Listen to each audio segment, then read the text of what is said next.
Welcome to Culture Yapfest, an unserious podcast for serious fans. I'm Skullie, a fandom girly who loves to chat her shit. And I'm Earth, a cosplayer who spends too much time in the library. And let's get yapping! Yes! This is episode 2 of Culture Yapfest. Thank you to everyone who has come back. Yeah, I love that your intro is like, I'm a studious individual. And I was like, I love to run my motherfucking mouth. That's the vibe. We have done a lot of work to curate this vibe. We have. It is currently November 3rd. It is 2 days before a very big event in the United States presidential election. And I just wanted to check in and see kind of how you're feeling, because I know you and I have a lot of shared anxiety about our country and about this time that we're living in right now. Yeah. I'm not doing great. Yeah. To be perfectly candid, and I'm sure, you know, when this airs, we will most likely know what the next 4 years of the country are going to look like, and possibly even beyond that, which is a very, like, existentially terrifying prospect. My sleep is all fucked up. Yep. I can't concentrate for shit. I literally said to my thesis advisor, I'm gonna try and get as much writing done prior to the election as I can, because I'm actively working on my thesis right now. Just in case I need to have a mental breakdown next week. I'm gonna plan ahead for my mental breakdown. So that's sort of like where I am emotionally. Yeah. How are you doing, Skullie, in this trying time? I'm so I am so bad in my body. And it's a whole bunch of things. Like it's like and I don't want this to be doom and gloom, and we are going to get to like coping mechanisms and stuff after this. So but this is more just a commiseration. If you're feeling this way, that's totally normal, and we're here for you. 100%. Yep. I have been like so emotionally charged. My anxiety and my depression have been like so bad recently, and I don't think it's like just because of like the election. Like that obviously has like heightened my anxiety, and it's certainly not been helpful. But yeah, it's just like this time of year, it's getting colder. I personally have seasonal depression. There's also, for our witchy bitches in the audience, it was a new moon yesterday, the day before, which is a time where your body is like kind of like supposed to rest. Like new moons are supposed to be like resting, setting intentions. But when there's so much happening like in our world right now, it's hard to like find those times to rest. It's hard to find those spaces where you're like, all right, I need to just like, if you have the privilege, I need to just like turn this off and allow for myself to rest. So, if you're someone who is like politically involved, or you are an activist, or you are someone who is interested in like protecting the rights of marginalized people, when it does get really bad like this, it's important to stay informed, but it's also important to stay rested and to look out for each other and be supportive in your communities. So, yep. In terms of like how we're feeling in this time and what we can do to either make ourselves better or make the people around us better, make sure you're staying informed, of course, but also know when to turn it off. For it's super easy to doom scroll. This is what has been said time and time again. On my Happy Pancake channel, I'm constantly covering like current events and like really shitty things that are happening in society. I always get questions in my comments of like, how do you manage to like not go crazy when you're covering shit like this all the time? Because it is what I do. Like all day, I will write, I will research certain topics, stay informed, what the hell's going on, what are the shitty things people are doing, create commentary on it, talk about it, film it, edit it, whatever. I hear myself talk back about it. I am constantly reminded of the things that are going on in our world that are not great. And the only way that I can stay sane, and the only way that like we can all stay sane, is also by allowing ourselves to have points of rest. And again, this is a privileged position to take, because for some people they can't turn that off. For some people, those are the lives that they live.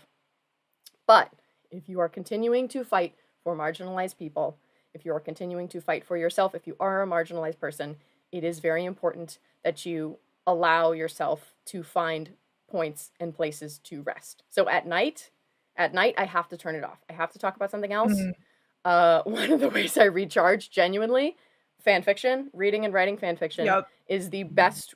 That escapism, I've cracked the code in terms of like my recuperation.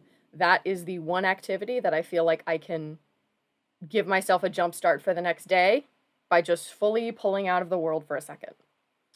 I don't know what it is for whoever is watching, but if you find your thing, that is an incredibly valuable resource for anyone and everyone who is interested in continuing to fight the good fight when things are getting really bad and really scary. Yeah, and like escapism is an excellent strategy. Carving out space for yourself is an excellent strategy. Even if you feel like you don't have time, take the 5 minutes to do a stretch break. Take the 5 minutes to get yourself a glass of water. Um, just things that you can do to ground yourself in your body and remind yourself that like you're just a human flesh bag tootling along on this planet doing your best out here. And yeah, no, I totally agree with you. Knowing when to turn it off is so hard, and it's something that I really struggle with too. I study social media, I study media and politics. And so there's a lot of temptation for me to be clued in at every second. And I just can't. So, one of the things that I've really been working on this fall is finding the line in myself, noticing when my body says, no, I don't want to do that. I really, really don't. And honoring the no, super important. Really, really hard. I practice it a lot, and some days I'm better at it than others. But, especially over the course of the next week, if you can take a minute to tune into your own sense of no, no, thank you. Just, this is what I recommend. Just on a very, very micro level, say no to shit.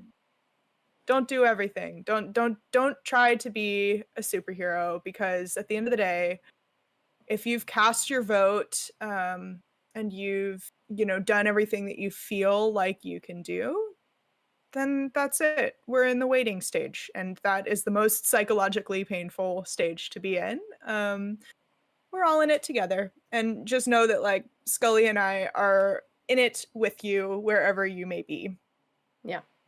It is so annoying too, because like the people that are like, drink a glass of water, go on your silly little walk. It actually does fucking help. Go on your It silly little does walk. work. It's so It's annoying. helpful. It's so It's so annoying. annoying. Movement, any kind of movement that activates your sort of parasympathetic nervous system, which is the part of your brain that helps you calm down and get out of a traumatized state, really helps. It's so really, fucking really annoying. helps. Because you're like, the We're world is crumbling literally around me. The world's crumbling around me. I can't do anything. But it's like, but have you eaten today? Have Yeah. you had a drink of water? When's the last time you stepped outside and actually felt the sun on your face? And again, that's not going to Yeah. fix your entire life. That's not going to fix everybody's life. But again, it is a good way to temper your anxiety if that is like debilitating for you. I mean, obviously, Yeah, like, it fixes the way you feel about it, and then that fixes the way that you can show up for other people. Yeah. Because if you're in a sad little shitty hole, then you can't show up for yourself, let alone the people around you. And no matter what happens next week, we are moving into a phase of democracy where community is going to be more important than ever. And so like whatever you can do to make sure that you can show up in a present and meaningful way to the people around you, that's a good thing. But it starts with you. So take care of you, boo. Yeah, 100%. I'm really glad you said that too, because yeah, even if Kamala wins, we are quickly descending. Our world is descending further and further into fascism, allowing, like, making sure that you are even something as small as like getting to know your neighbors, like just being like having any and all types of support systems. If you can't rely on your family, like strengthening the bonds with your friends, being there, like if you guys are all really struggling, doing something like a potluck or like hosting, like one day this person cooks and it just allows for the rest of your friends to not have to worry about that day or whatever, or that week or something. Like little things like that where you are fostering community, you're providing support. Obviously, like if you have the ability, if you are like working a job where you can afford to like volunteer and spend time volunteering, if you're not working like 2 or 3 jobs, like volunteering for like mutual aid organizations, things like that are direct ways that you can help. But even something as small as just like getting to know the people around you, building up those support systems, because those are the people, having people that you can reach out to in times of need is going to be a number one resource in a world where like the government really doesn't super care about you right now. In this point in history, government does not super care about you. There are very few points I feel like in history where the government did care about you in the United States. But, you know, like keeping that in mind of like no matter what happens, there's still work to be done, but that's okay. There are little ways that you can do it every day. Period. Period. And, you know, speaking from the disabled neurodivergent perspective, like scale that back in terms of what you feel like you can do and also like take care of your own needs. Because I feel like sometimes I get overwhelmed hearing about all the things that I could be out there doing. And you could, but also you don't have to. Do what you can do. Yeah. And know what you can do. And don't overextend yourself, because that sucks for you and for everyone. I say as, you know, an autistic person who is really, really struggling with saying no to people at the moment. So Yeah. I feel you. Solidarity. Yeah, absolutely. Amazing. Wonderful. We're gonna shift gears from that, but it felt necessary to cover in this time, and hopefully other people will resonate with this message as well. But now we're gonna shit talk because that's my favorite part of every episode.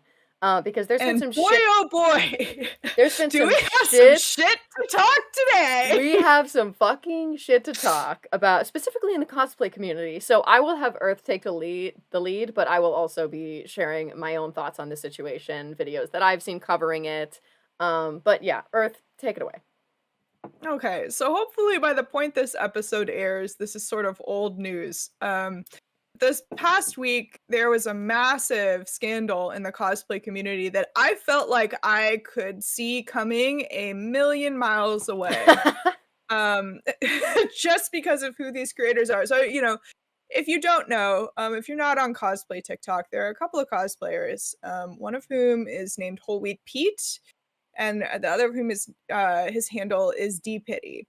And these two dudes thought that it would be funny to cosplay as Justin Bieber and P. Diddy and film some like really kind of violent, horrific, triggering content, basically centering around child sexual assault. You know, and there are a whole bunch of things that are problematic about this situation. You know, the guy who's cosplaying Diddy is doing it in essentially blackface. Nothing about this is okay. And I think part of what was so fascinating about this like watershed moment is that finally Whole Wheat Pete is getting called on his shit. This is a guy who has like a reputation of going into conventions and, you know, harassing minors and breaking property and it just, you know, generally behaving like a scourge to the cosplay community. And I'm not surprised that this went down. I figured it was probably only a matter of time before this individual did something so reprehensible that all of his sort of mutuals and collaborators would have to admit that like this, you know, the guy's a scumbag.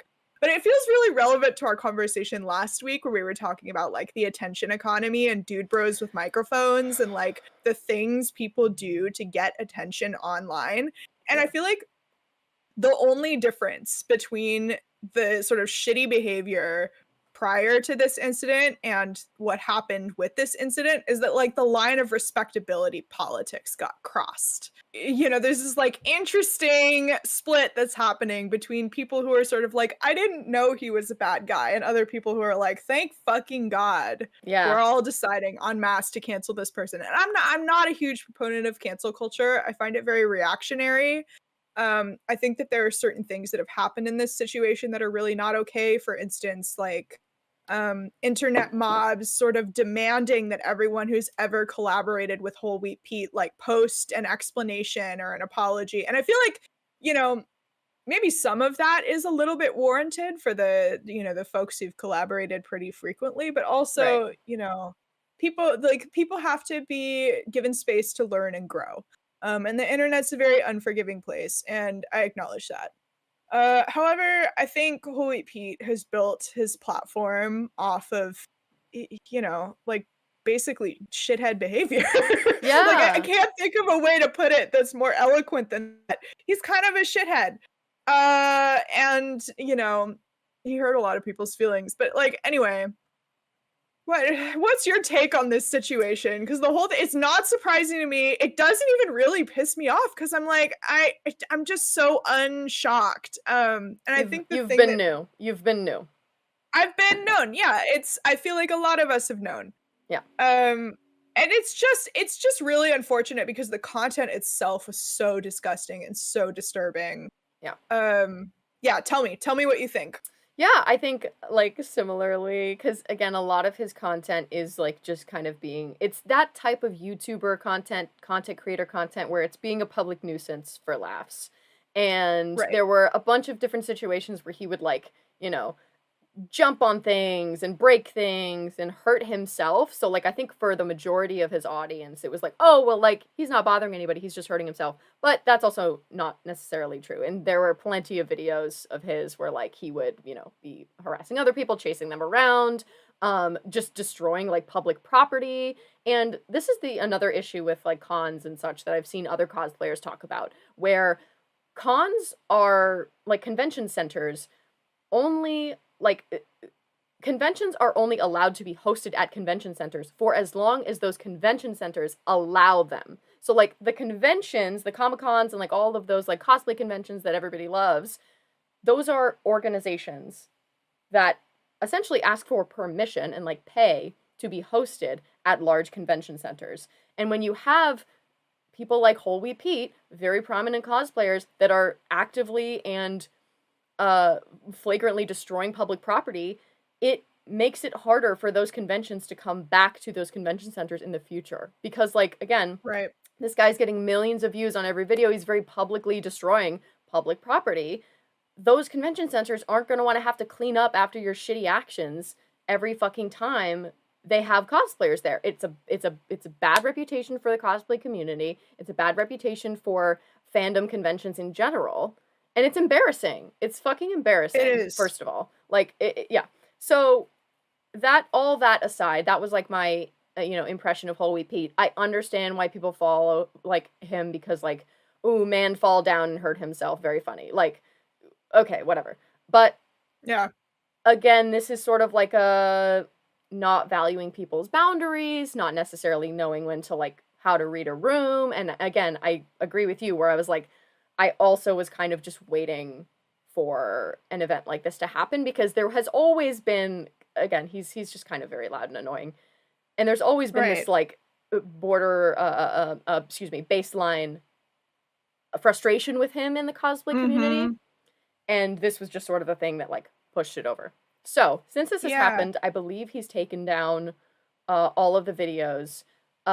D Pity, who was the one involved, had the videos up for a while or like took them down and re-uploaded them.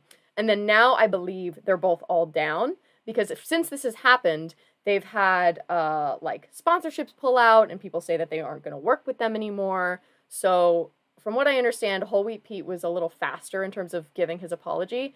D Pity was not. D Pity essentially waited until the very last possible minute, and he was bombarded by you know angry fans and you know again money pulling out. Once the money pulls out, the apologies flow Mhm. like water.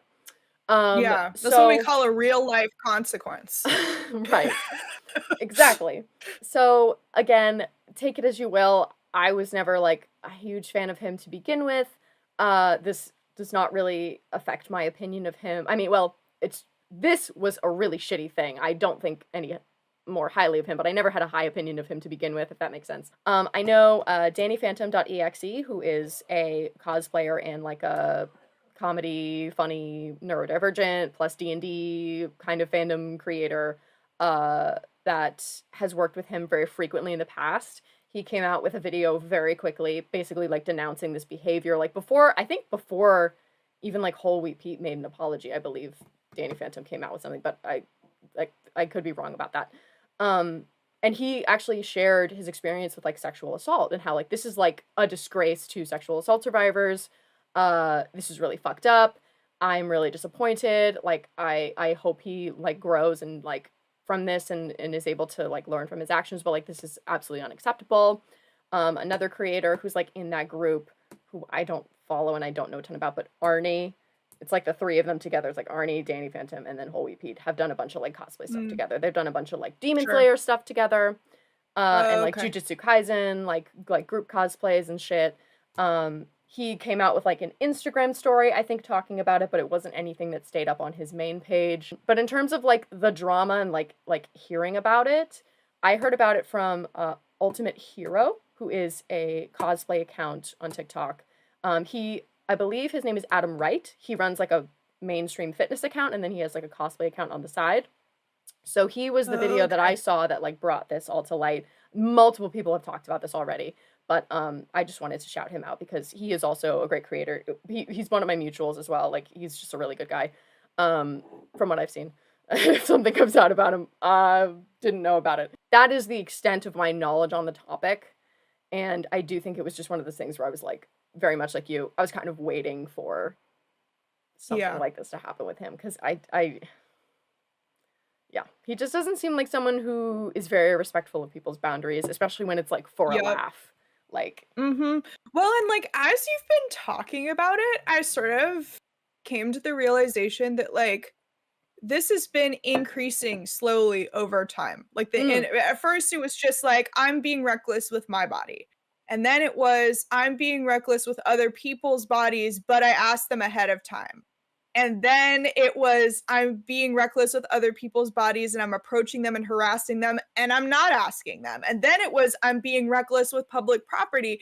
And so, this is why to me it's unsurprising because this is clearly a person who for whatever reason feels the need to push and push and push for laughs, for content, for money.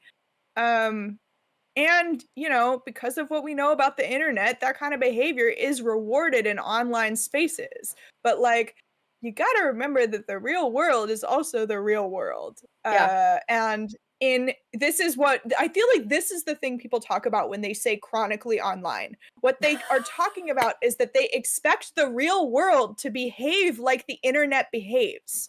And there are things that like the affordances of platforms and the behavior of people on the internet like things that they hold up and they, facilitate that doesn't fly in the real world. If you go to a convention center and you destroy property, the convention center is not going to react like the internet Yeah. because, They're not going to think it's a big property funny joke. costs no, because it's material to them. It's real to them.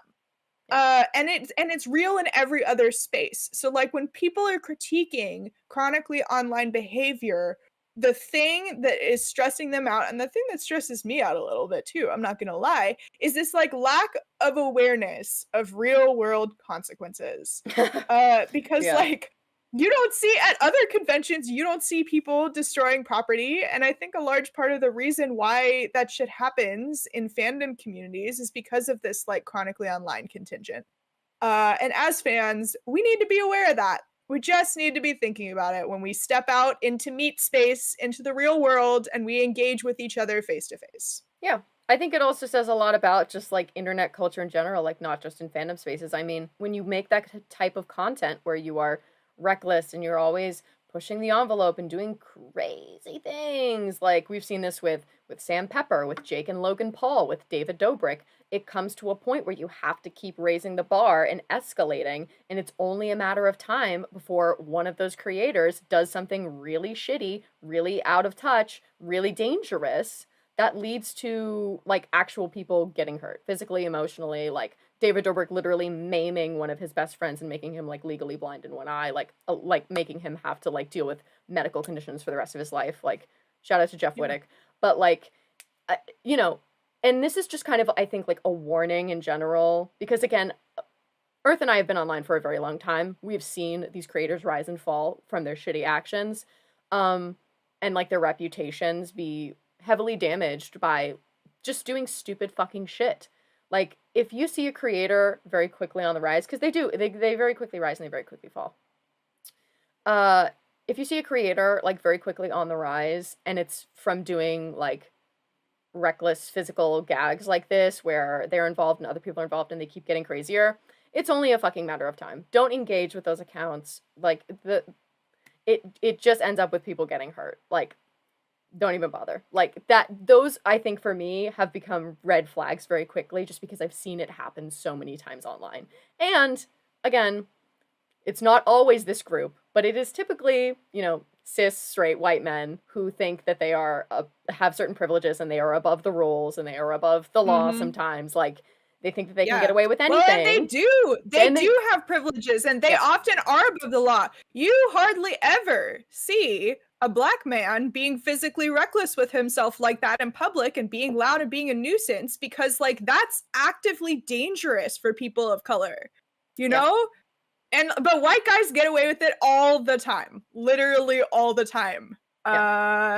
So, just the absolute privilege to get to go out in public and be a societal menace is such a straight white man thing. It just straight up is. Like the structures of power make it possible for that kind of behavior to occur. Yeah.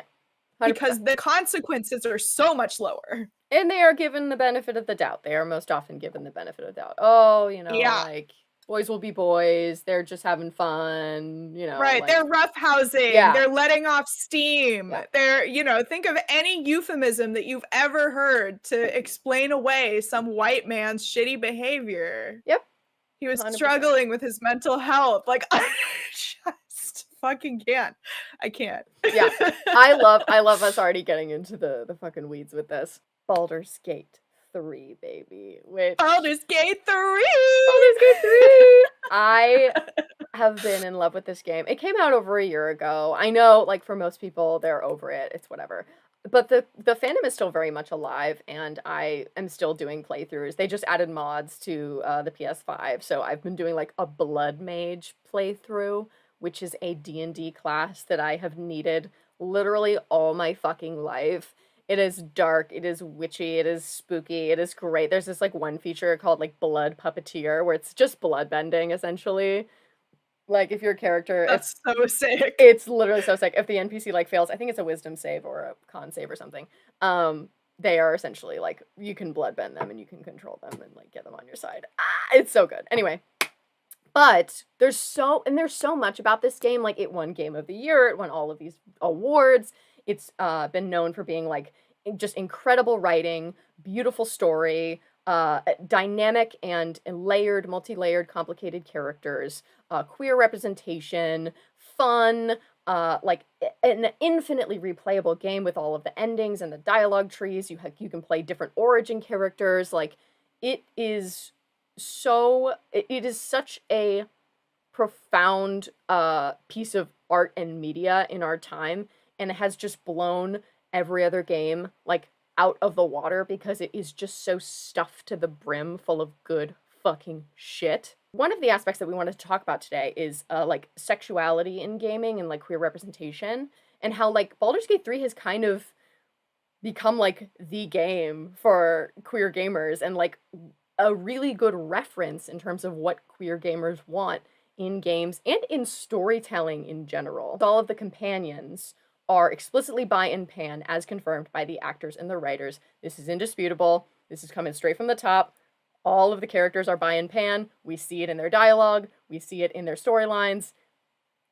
Not up for discussion. But even with some of the NPCs that people really resonate with, they're seen as, like, very sapphic coded or very, like, queer coded. And that's just really exciting to see, where it's like, oh, I think Orin the Red is absolutely a lesbian. Like, these are the vibes that I get, like, things like that, where it's like, it's nice to just, like, have that. But Earth has a much more succinct presentation. I'll let you take it away.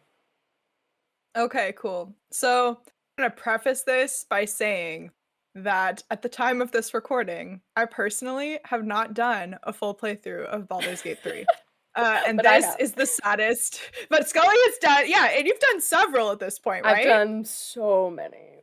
I've done Yeah, so okay, so many. Skullie's done so many. Yeah. I have done 0, and the reason for this is because I don't own a gaming system that can run this game. And that sucks. And the next when I'm no longer when I can get grant money to get myself a gaming system that can run games like Baldur's Gate 3, you bet this is the first game I will be playing. Um, but like at this point, I've seen so much cutscene content, and I actually have played my way through the character customization and like through the sort of title sequence opening thing of the game. So I have a little bit of a sense of how it starts. Um, and I hear a lot about it from my girlfriend, who is an avid gamer and really into this game, and just like the world's biggest Karlach simp, So which good. is so, which if you is so on brand for her. Yeah. So you know, I feel like I have a good sense of like the landscape around Baldur's Gate 3 and like what it does. I've also watched a lot of gameplay, so you know, I have a lot of adjacent knowledge to this Yeah. game, despite never having done a full playthrough myself, but it is coming. But part of what like I wanted to share with you guys about Baldur's Gate 3 is like why like what are the things that have to happen in order for us to get a game like of this scale? Um and like with this level of narrative richness and so much content and just like all this stuff. So today's little mini lecture is really just going to be a series of kind of like fun facts. It's not super cohesive, Love but it. that's okay. It doesn't. If every pork chop were perfect, we wouldn't have hot dogs. You know. What? That's the best. Sorry. That's incredible. That that's a Steven Universe reference. Love. For those of you in the know, we love Steven Universe. It's a beautiful, beautiful show. But anyway, so one of the cool things that happened in the world of games in order for us to eventually in 2023 arrive at Baldur's Gate 3 is this like understanding that game designers had around the turn of the millennia that like one of the ways to add narrative layering to games was by creating these really powerful immersive worlds. And game designers get this idea from a former Imagineer. His name is Don Carson, and he used to work for Disney, sort of designing immersive worlds and theme park rides. And he wrote this article in 2000 called Environmental Storytelling, Creating Immersive 3D Worlds Using Lessons Learned from the Theme Park Industry. Um, and at the time, there were a whole bunch of game designers who read this article and sort of had the realization that like, oh, all these cool things that we can do now with graphics, like we can do those things to enrich the narrative worlds of our games. So like that's how we get games like BioShock, for example. Which is a game with an incredibly rich like backstory, very rich narrative world, and it sort of is one of those games where you can kind of go around and explore, and by exploring the environment, you get sort of new clues about like how the world has developed. Um, Baldur's Gate 3 is sort of like the most amazing contemporary example of this type of thing because you go around and you explore all these places and you learn things about characters and backstory, and it's a very like richly rendered approximation of D&D world, right? Like it's Faerun, is that right? Yep. So Yeah. it takes place in like the universe that like D&D takes place, because obviously like you can play D&D in a custom universe, but Wizards of the Coast, D&D, the original IP, it all takes place in this world with these races and these rules and these spells. Yep. So like all of the spells that you have in Baldur's Gate 3, you can just play in D&D. Yeah. So it's a beautiful, very rich rendering, and in a lot of ways, like an adaptation of Dungeons and Dragons, which is a tabletop game. Um, Tabletop games come out of sort of a dual game tradition. They come out of a tradition of wargaming, which is sort of like very specific strategic combat based mechanics heavy games, and a tradition of what game studies people like to call experimental combinatorial poetry. which means that people are sitting around and they are telling a story together, and they are combining different ideas and different types of creativity to craft a narrative. And like that's what makes D&D so great as a tabletop game. Um, and Baldur's Gate 3 is emulating all the things that we love about D&D, but in a digital environment. So you know, that there are things about that that work really well, and there are also things about that that are sort of like rigid. And maybe you can speak to this a little bit more, Skullie, about how the mechanics work. But like when you're sitting around a table playing D&D, you have a dungeon master who's sort of in a poetic relationship with you as the player, and this is a thing that like you can't really replicate in a game. But like what Baldur's Gate 3 does really, really well is have all of these very, very rich story options that you can then play through that sort of mimic the poetic relationship that you would have in real time with a dungeon master. And part of the reason that they have all of these options and they've created this sort of breadth of content is in part to mimic the experience of playing D&D, where you can kind of do whatever you want. And, you know, part of the reason that that became important is because of like the designers' understanding of the player communities. And like they created all of this content because they knew people would play it, because they knew people would be interested in replayability. And for queer people in particular, having all those options is so important and so punk rock, because it means that like you get to craft the game in your own image in a way. And you know, when we talk about queer game studies, queer games, there's like a lot of things we're talking about. We're talking sort of about like representation, the way that like characters are represented as queer in games.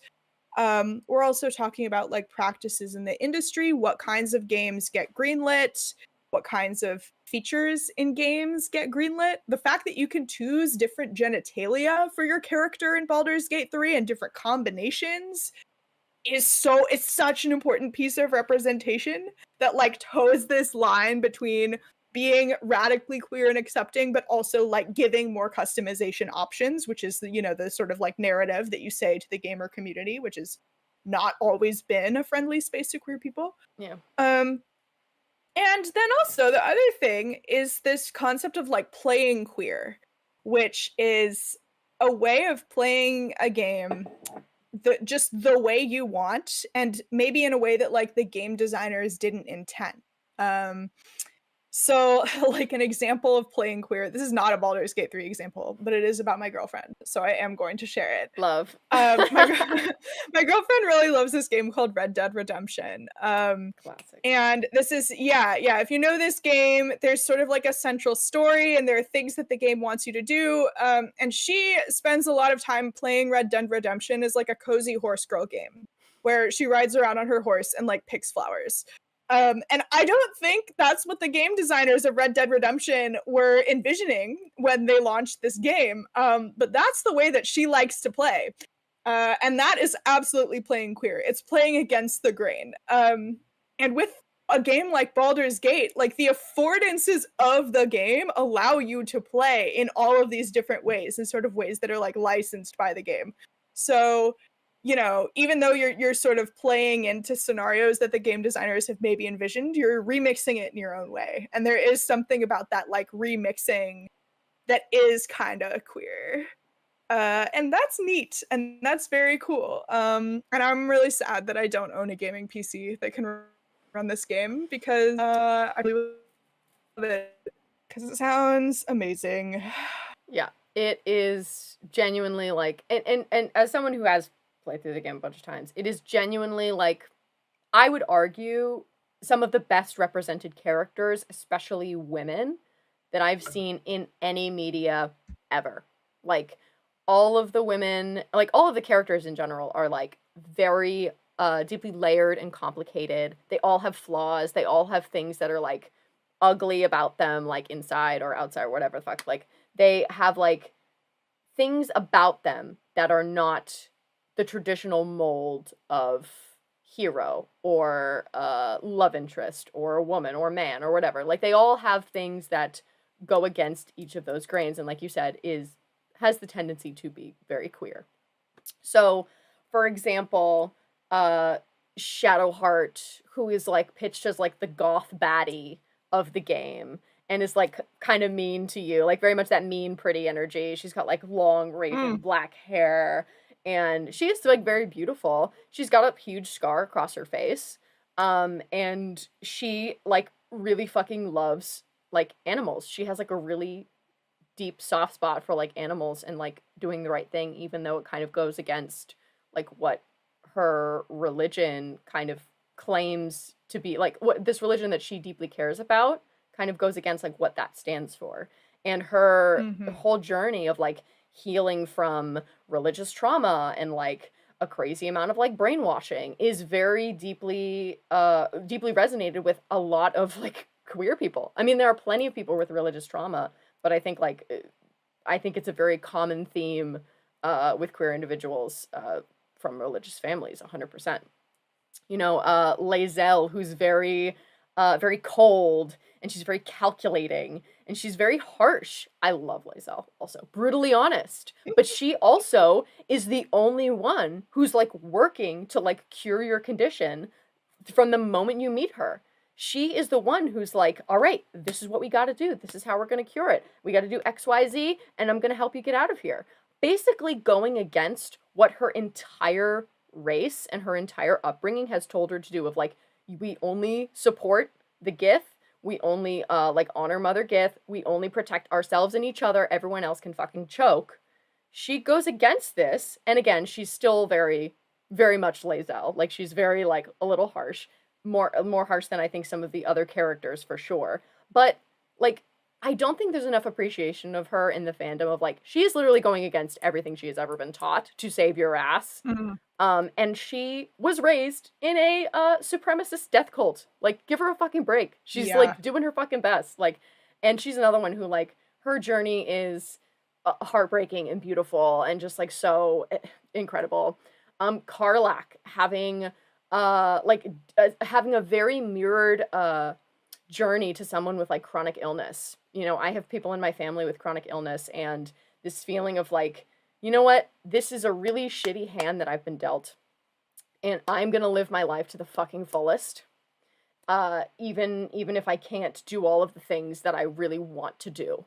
And her having like an incredibly positive outlook, her being like very stereotypical golden retriever lesbian, like just so incredibly sweet and strong and warm and kind. Love Karlach. Astarion, obviously, like, you know, the golden child of the fandom and the game, 100%. Healing from abuse, particularly like sexual assault. Very profound storyline.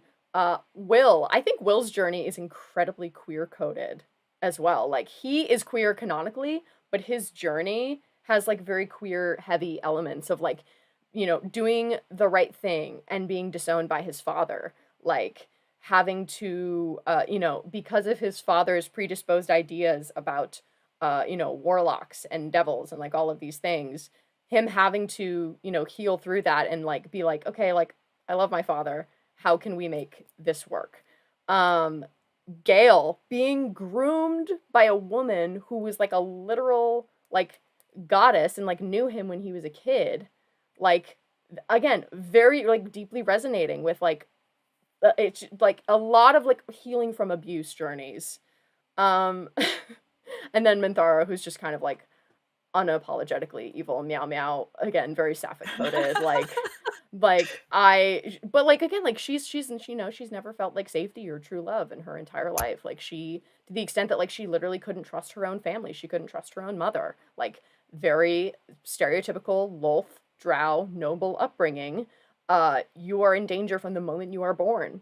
And like her going on this journey of like healing through that and like finally being able to like make friends, like, you know, and what Mm. that looks like for her. You know, like Halsin I think is a little underdeveloped, but also like polyamorous rep. Is it perfect? No.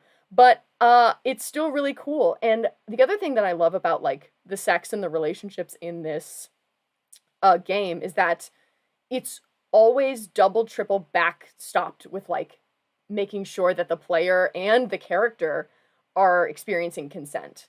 Like you get like multiple chances if you like want to have sex with this character where you can say no if you don't want to. It's never something that you feel like you're ever like forced into, which is like, again, as someone who is a sexual assault survivor, even something like virtual, that's a really valuable thing in my opinion to have, and it makes me feel so much safer playing this game and experiencing this Yeah. piece of media. I've actually talked about this on this channel of like how my issue with like quote unquote gritty adult shows is just like there's just so much fucking sexual assault in everything to the point where like it's so hard to fucking watch so much of like modern television. And for me, I'm someone who like I don't mind blood, I don't mind gore, I don't mind thrillers, I don't mind spooky things, but with sexual assault, Yep. that is one thing that is like that's a big red button for me. I can't Yep. fucking watch it. And there's so many ways in storytelling that have done very well in terms of implying sexual assault or like happens off screen or whatever. And I love that. And I love when it's done well, showing the experience of the survivor.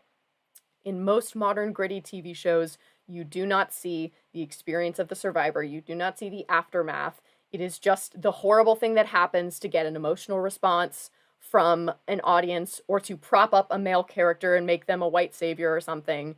Or, you know, it's hardly ever done well in modern media. I'm going to plug my own video. You should definitely watch it because I'm quite proud of it because I go into all of that.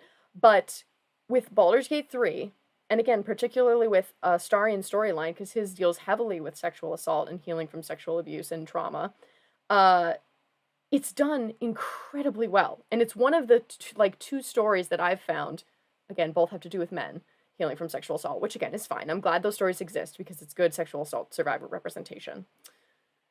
But like, it is so well done. It is thoughtful. It deals with, and again, Astarian's experience and the way that he heals from his trauma is not the experience of all survivors. I resonated with it very deeply because it resonated with my experience of dealing with all of that trauma, being angry at the world, being like very concerned with my own survival and self-preservation and like maybe not accounting for other people's feelings, and then learning that that's wrong. And also like using hypersexuality as a mask to protect myself and you know, like try to erase past experiences that were traumatizing for me.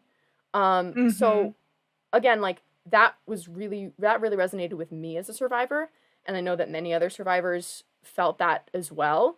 And again, I'm not gonna spoil the endings for any of these for you because they are just so juicy to behold. But Thank you. there's yes, but yeah, but and like there's just so many aspects and so many facets of each of these characters that is so rich. And again, there are things to not like. And again, I love all the characters. I love all their flaws. I love multi-layered characters. I love when someone makes a bad decision. I think it makes them more human. And I think that we need to allow fictional characters to be more human and not be perfect. But with these characters in particular, all of their flaws make sense. All of the shitty things that they do that you may not agree with personally, they make sense based on that character and everything about them. And I think that that is a really beautiful thing in Baldur's Gate 3 in the character writing, is that there was so much care put into all of these characters. We are going to get into Wyll because I have thoughts because I love Wyll so much and he has been done so dirty by the writers in the fandom. But I will say, across the board, I still think with the issues I have with Wyll's character, I still think he is far better written than most main companion characters in a lot of media. Also, another cute thing that I love, all of the women have higher strength stats than all of the men. Which is just, I love women! Which is just, like, such a funny thing that, like, mechanically, statistically, we can show that the women are actually stronger than the men for once. Like, because, like, all of these, like, you know, fucking incels that are like, but the men are stronger, but the men are the stronger ones. It's like, well, actually, Karlach's strength score is actually like higher than Astarian's, than Gale's, than Wyll's.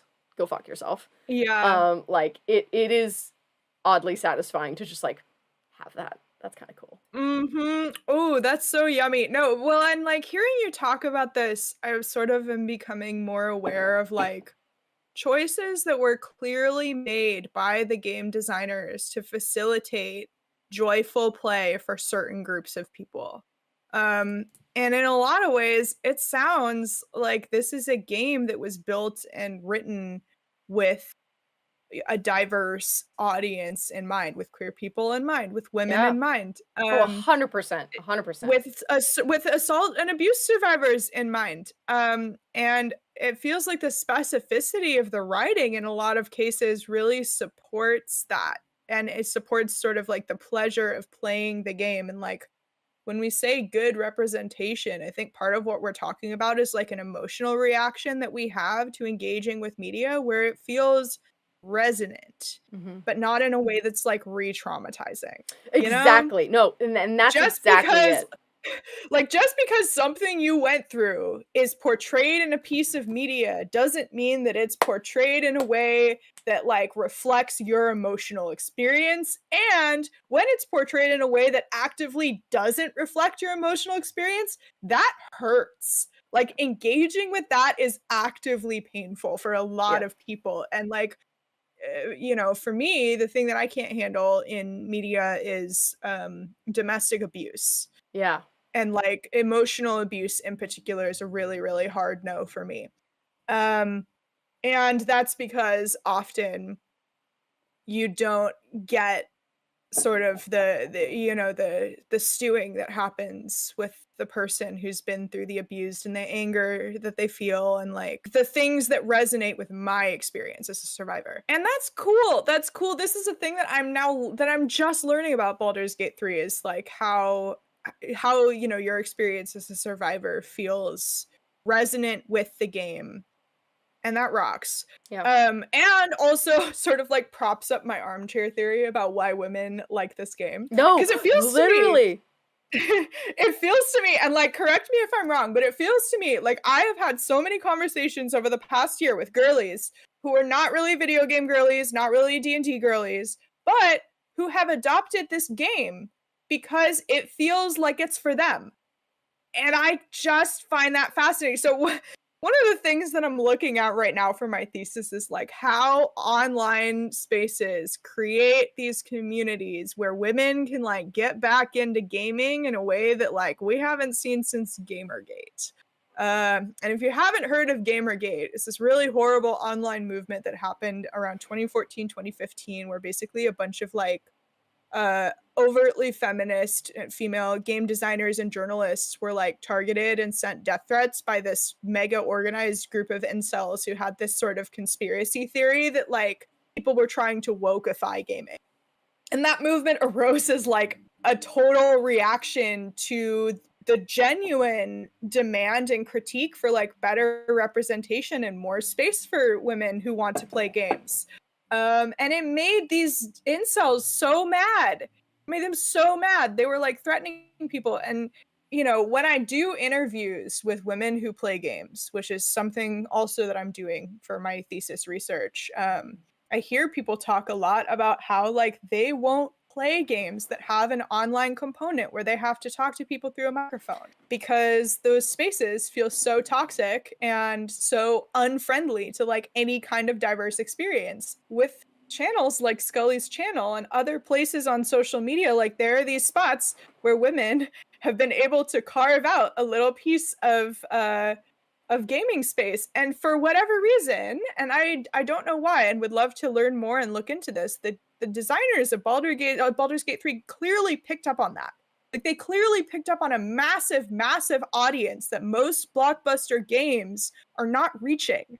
And part of the way that they reach these women is through good writing, because like good writing elicits good feelings, and by engaging with a game, right, which is interactive, you get to experience story and feelings on a level that is really really different from, you know, sitting through a TV show or sort of consuming other pieces of media. Like games are different, and we deserve well-written games, and women want well-written games, and this is something that is really understudied in the academy, and this is like my personal thing that really frustrates me. Clearly, like, to me, this is so obvious, you know? Yeah, 100%. And that is why it has been so successful. Like Baldur's Gate 3 has proven that you can come out with one, a completed game, because apparently that's fucking controversial in the year fucking 2024. These enormous gaming companies that come out with games that are half fucking finished, that don't fucking run, that are full of glitches, that don't have a full story. Go fuck yourself. If you paid fucking 50, 60, 70, 80, $100 for a fucking game, it should be a full fucking game. Go fuck yourself. First I agree. I agree. Yes. And especially with like I think Baldur's Gate 3 is like $60 or something. Best $60 I've ever spent. It is infinitely replayable, and like I still haven't gone through all of the options, and I've been playing this game kind of nonstop for like over a year now. So one, so many of these things eclipsing of making it one of the best games of all time. A game that is endlessly replayable story-wise. One. A game that can be safe for women, for queer people, for really anyone, abuse survivors. Some people that have even said that like playing this game kind of helped heal their trauma a little bit, or like help them in their healing journey, which is so profound and beautiful and wonderful. And then just also like just incredible writing. Just good fucking writing. And you are able to create something that appeals to underrepresented communities in the gaming world. You can create a smash fucking hit where men, women, non-binary people, trans people, people of color, queer people of all kinds can all enjoy this game. You can make a massive fucking buck. All you have to do is put in the goddamn work. You just have to fucking do your fucking research. Be respectful. Be thoughtful. Don't just fucking toss out whatever half-baked shit that you've cooked up in your fucking conference room with your shareholders. Like, allow artists to do the fucking work. You know? Like, I think the voice actors were recording content for this for over 4 years. And before that, they had been working on the writing for multiple years besides. There was so much time and love and care and respect that was put into this game that allowed it to be the success that it has become. And I don't want anyone to like be befuddled of like, oh, why did fucking Baldur's Gate 3 like do so well when all these other games have fucking crashed and burned? You know why! You know why. You know and if you why. don't know why, like take a serious look at yourself, please. Like Oh just my there, God. it's so clear. And I haven't even played this game, but it's so clear to me why this game has been so massively successful. And that's because I understand women, actually. And this is like, here's another thing that pisses me off. Okay, so one of the most common pieces of rhetoric in the like toxic dude bro gamer community is that like a game is just a game, you know, like it's not that deep, it's not that serious, and so like things that happen in games aren't real. And that's a very privileged take, actually. Like that's a very privileged stance to be able to like sit here, and in part it's a stance that you can only have if all games are for you. Yeah, that's yeah. But like the circumstances of the person playing the game play a huge role in their experience of the game. And so when the game caters to their experience and the things that they want and need, of course that game is going to do better. This is actively proving that it's never just a game, you know? Yeah. Dude bros frustrate me so much, man. I can't. Yeah. And if you haven't done a playthrough, I would absolutely highly recommend doing a Dark Urge playthrough. Dark Urge is, in my opinion, like one of the greatest like stories like ever told. One of the greatest, like, you know, you could do hero or villain also. That's the other cool thing about Baldur's Gate 3. You can be as evil or as good as you want. But I think it's one of the most beautiful, tragic, like incredible narratives I've ever seen, not just in gaming but in storytelling. I love Dark Urge. Yeah. So highly recommend. Well, so here's my question is, would you recommend a Dark Urge playthrough for someone's first playthrough? And if so, why? So I will say, if you play Dark Urge first, it's gonna ruin the quote unquote TAV playthrough, which is like the normal customization. So like if you want to do like a TAV playthrough, then like you could totally do that first if you want to like have that and enjoy that. I think Dark Urge is just an elevated version of the TAV playthrough, and for me, I haven't gone back since then. because I just think the story is Mm. just better. Because it follows a lot, because again, you can play as a companion character, you can play as Astarion, you can play as Wyll, you can play as Karlach. So you have those storylines based on like how that character is written. And then you have custom characters. You have two choices. Tav, which is essentially like, again, I'm gonna be shit talking Tav a little bit. I'm the bland version of the Dark Urge playthrough. It's the milk toast version. But again, the thing with Tav is that you can be anyone you want to be. With Dark Urge, you have a very specific background that is chosen for you. And but everything else is kind of customizable. Like you can be good, you can be bad, you can be somewhere in the middle. All of the choices that you make are still yours, even if you do Dark Urge. The only difference is that with Tav, you can be like a folk singer or a folk hero background, or you can be like a charlatan or whatever. With Dark Urge, you are the Dark Urge. So it really depends on the player, but I just think the storytelling, especially if you're like, because for me, I've played through this game so many fucking times. If you're only going to do one playthrough, do a Dark Urge playthrough. I think it's just so much better.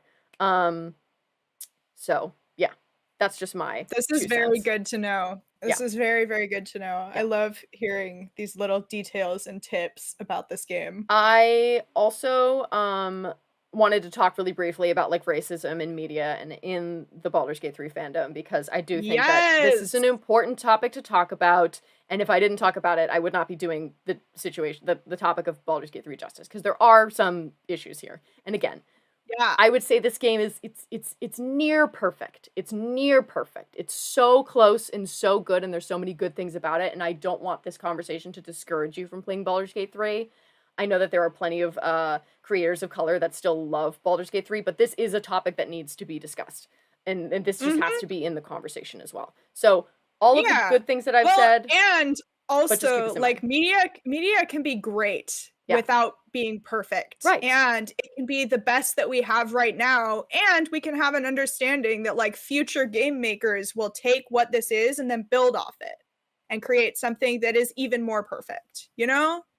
Perfect is a bad litmus test for media, I think. We should just be aware of the ways that media is like, maybe has some work to do, you know? I agree. And we can still enjoy something and have critique of it. That's literally all I do. All I do is shit talk the things that I like and shit talk the things that I hate. I basically just shit talk. But with Wyll, so Wyll, who is the only like explicitly black companion character that you can play and romance.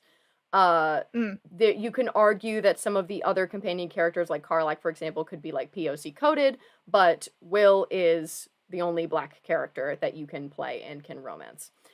And there's a couple issues I have with how the writers and how the fandom has treated Wyll. Obviously, the fandom, the Astarion, the white boy that can do no wrong, and Wyll, who every little thing he does is overly scrutinized by the fandom, which I think is genuinely just like par for the course in a lot of fandoms. And it is really upsetting to see, because Wyll as a character is the princely, noble, folk hero, good guy. There is so little that is wrong or like flawed about Wyll's character. Unless you are absolutely ripping the fuck into Astarion, there is absolutely no reason that you should be shitting on Wyll more than you're shitting on Astarion. And I love Astarion. Astarion is my favorite companion to romance. I adore him. I adore his storyline. It means a lot to me. But Astarion is an incredibly morally gray, bordering on evil character, especially when you first meet him. And he does go through changes, and if you encourage him, he can grow to be a better person. But even at the end of the like game, if you go with like the good Astarion ending, he's still, you know, not the upstanding lawful good that Wyll is. And, you know, my issue mostly is that if Wyll was a white character, he would be universally beloved. He is so fucking cute. I cannot even stress. He is so, like, he gets so giddy if you romance him. He gets so excited about, like your first kiss and, like, all of these things. Like, he dances with you. Like, it's very charming and, again, like, very princely. Like, he is perfect gentleman, so kind, so understanding, so kind, so understanding, so loving. I adore him. And my biggest issue with Wyll from the writer's perspective is that they didn't give him fucking shit for content. And Mm. there are a couple reasons for this.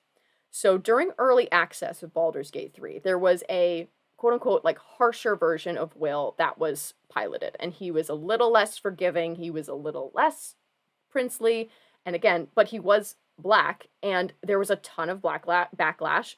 Again, Mhm. blacklash. There was a ton of backlash from racist fandom members that were just not okay with him having flaws and not okay with him not being like a perfect minority character, which Right. again, we can get into the nuances of that another day. But Mhm. that was the issue. So they had to rewrite a bunch of his story, and they took a lot of things out so that to make him more like palatable, I guess. And still people had a fucking Yeah. problem, which again is so frustrating. Even so, since this game has launched, they have added new endings, they have added new dialogue, they have added literally like new storylines for certain characters due to like fandom outreach. And they haven't added shit for Wyll. He still has the lowest Mhm. number of like unique content of any companion character. I think he has like 8 hours and of like unique content, and then I think Astarion has the most, or maybe Shadowheart has the most. It's either Shadowheart or Astarion have the most with like I think it's like 18 hours or like 20 hours. It's Yeah. crazy. It is a crazy difference. It is Mhm. not forgivable. Like there Yeah. should have been more time and effort put into making Wyll's storyline on the same level, and even just like the content that he puts out on the same level as like even like on like Gale, but trying to like meet in the middle, because it is such an oversight, and it's really like a sore point for me as someone who's played this so many times, because it is so obvious when you play this Yeah. game, because my first romance was Astarion, so which I stand by. I think Astarion and Shadowheart easily have the most um robust romances. And I think like Mm. I prefer like Astarion and Karlach. I think those are like my favorites to play personally, but in terms of like the juiciest, the most amount of content, I would say Astarion and Shadowheart probably have the most. Yeah. And Wyll easily has the least, which sucks because he is probably one of the most romantic characters in the game. But even things like greetings, like for example, you can't get a greeting that's like different from Act 1 Wyll until Act 3 versus Astarion, who Oh. has like 30 different types of greetings for when you first meet him, from when you kind of are starting to get to know him, from when you're romancing him. Like Astarion has like 3 or 4 greetings for each of those settings. Wyll has one Mhm. where he says, "Well met," Oh, until buddy. I know, until literally Act 3. That's the only time where you get a new greeting from him. And of course, that's just one example. Even in situations where like something has happened, you've gotten into a combat, you've gotten into some sort of fight, or some plot event has happened. Afterwards, you can often talk to the companions in your group and get their thoughts and their feedback on it. Wyll, it hardly Mm. ever happens. It's usually having to do like something to do with his own personal journey, or Mhm. only things that like have to do like in Act 3 in Baldur's Gate proper, where like he's from. So that is also very frustrating because I'm like, I want to hear his thoughts on this. Like he should have something to say. So Yeah. again, I adore Wyll. I still think his romance is so adorable and cute and wholesome. And if you're someone who's like, I want to be treated like a princess, you should romance Wyll for sure. Because I still think it's very Yes. cute. But I will say it is just lacking compared to the other companions. And it's really frustrating too, because it seems like this is the last like really big patch that is coming out of Baldur's Mhm. Gate 3 of like fulfilling storylines and adding updated lines and adding more scenes and stuff. It seems like they're not really doing that anymore. And it's just really, really disappointing. And it says a lot that the only black character is the one with the least amount of content and has had the least amount Yep. of like upgrades and like patches since this game has been out. And I just think like Yeah. it mars a really, really good thing in kind of a gross way. And that's Mhm. I think that's yeah, I think that's everything I have to say about the Wyll situation. Yeah. Cause I just it's such a shame. It really, and that's all it is. Like it's really just It's racism, and it's also just from a narrative standpoint, such a fucking shame. Because it could have been done. Yeah. Well, and it's an example of like how sometimes a piece of media makes massive strides in some areas and really is very lacking in others. And it gives you a sense of like, you know, not to brag on the designers or anything, but like it does kind of give you a sense of what the designers are prioritizing. You know, and sometimes that's gender and sexuality, and sometimes they don't prioritize race. And I do think that there are ways to like do better, you know? Yeah. But what you're describing to me makes it feel very clear that like there are certain player experiences that are being thought about ad nauseum and other player experiences that aren't. Yeah. And actually, I have a question. So when you play, and like this is sort of diving a little bit into a topic that's like of particular interest to me, which is like the fantasy racism of D&D. Mm-hmm. When you play, because you mentioned characters that are sort of POC coded. When you play Baldur's Gate 3, and you get to customize your character, right? Like you get to decide, I want to be a dwarf or a drow or a human. Do you get treated differently based on the type of character that you So customize yourself into? so this is also a really this is awesome that you brought this up because it actually has been widely regarded as the way that Baldur's Gate 3 has handled fantasy racism has been regarded as being very Yeah. good. It had Okay, handled very good. well. Tell me about that. Yeah. So Yes. the last thing I wanted to say about the Wyll thing, just before we move on, is that it's just Yeah, really yeah, yeah, yeah. frustrating. Yeah, I just thought of this as you started talking. I was like, "Fuck, I should have said this."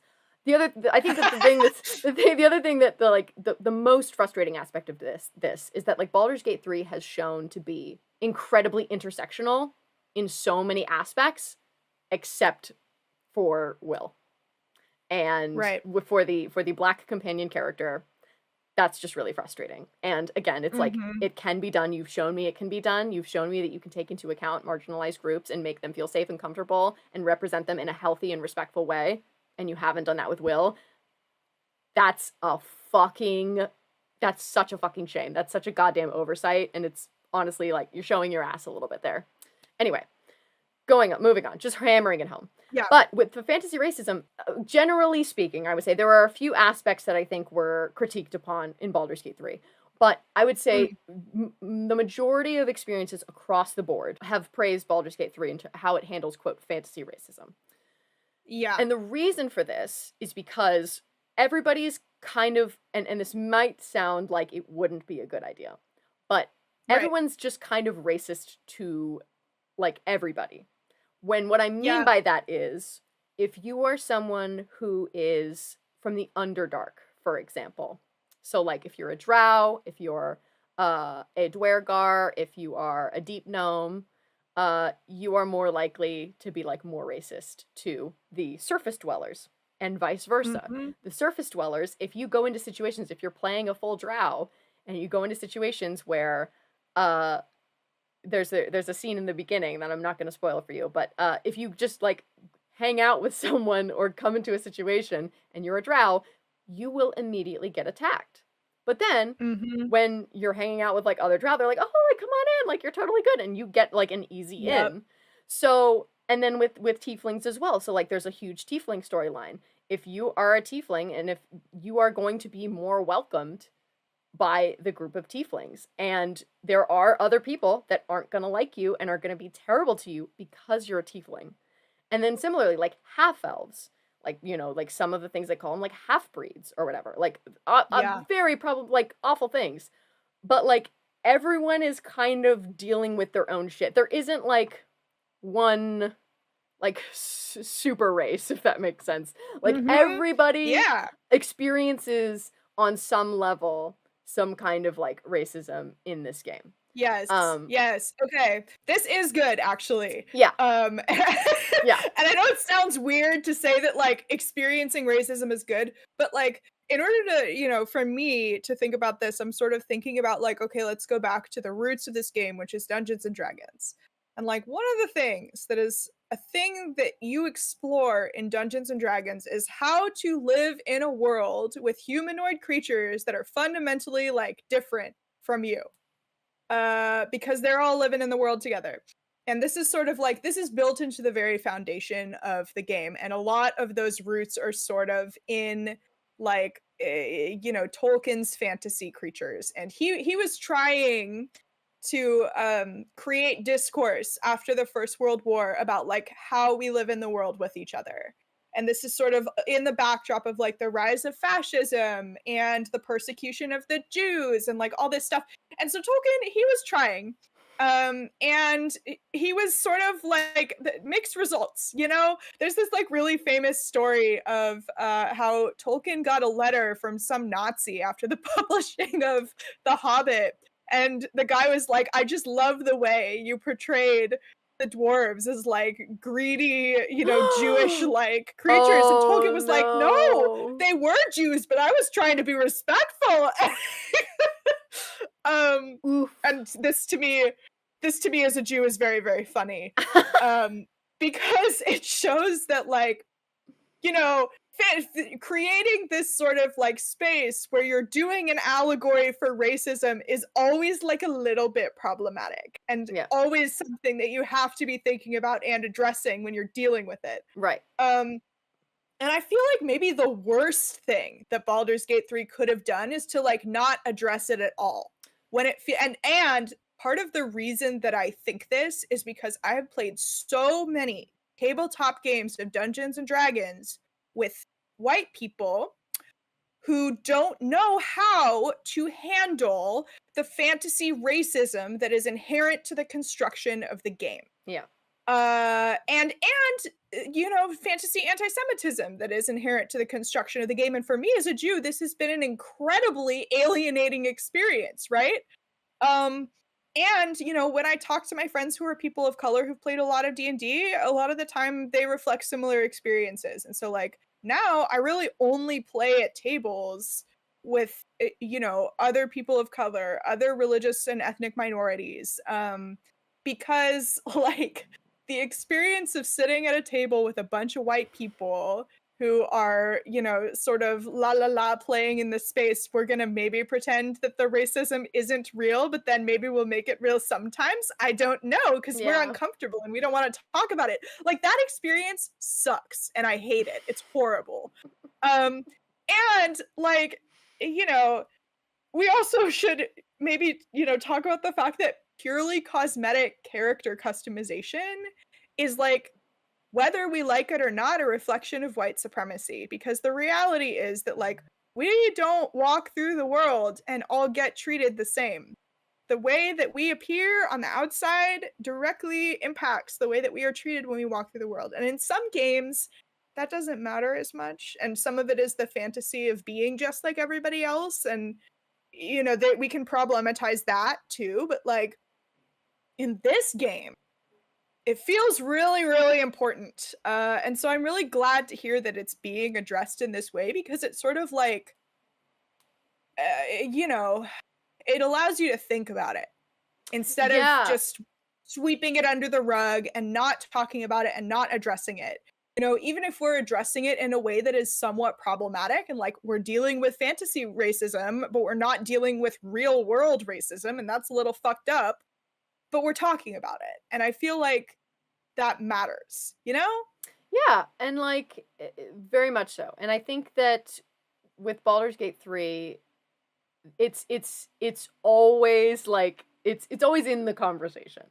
And it's cool to see, and it's also kind of like, again, interesting to imagine like a white man who has never experienced racism playing as a tiefling or playing as a drow, and then being hit with that and being like, ooh, that didn't feel good. Maybe I need to reflect on this.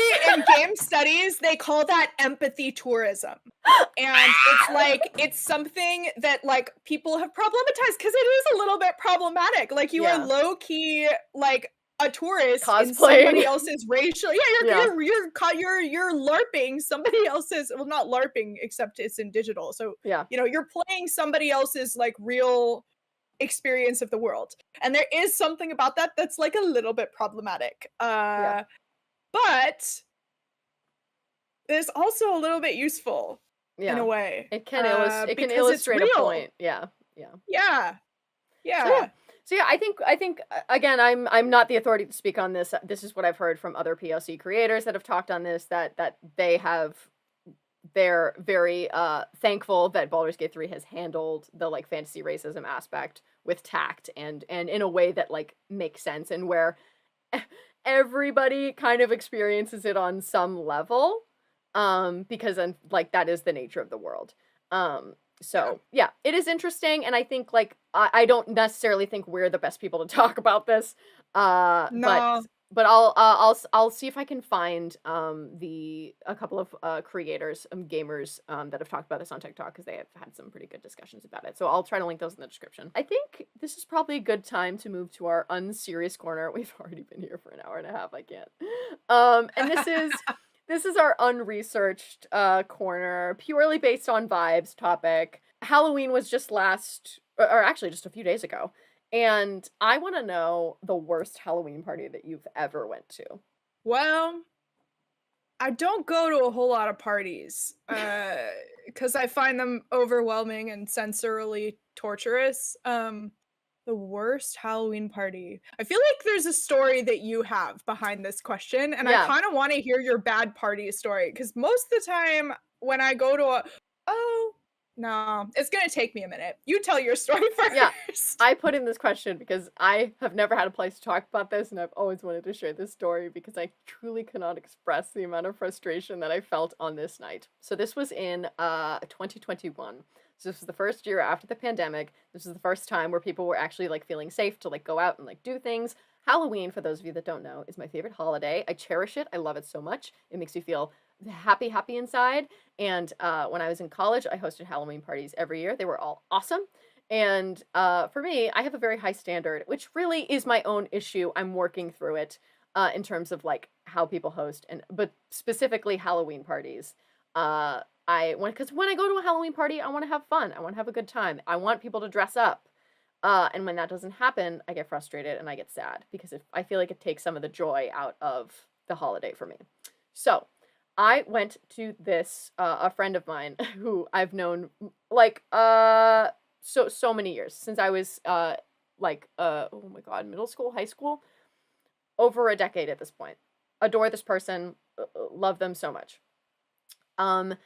He invited his like work friends and like people that he kind of knew a little bit from the area, and us, his friends from like high school. And when you're mixing like quote unquote real friends and work friends, it's already kind of a tenuous area, because you're not going to do things around your work friends that you would do around your friends, because obviously work, there's a professionalism there, especially if like you're working on projects together, you have supervisors involved.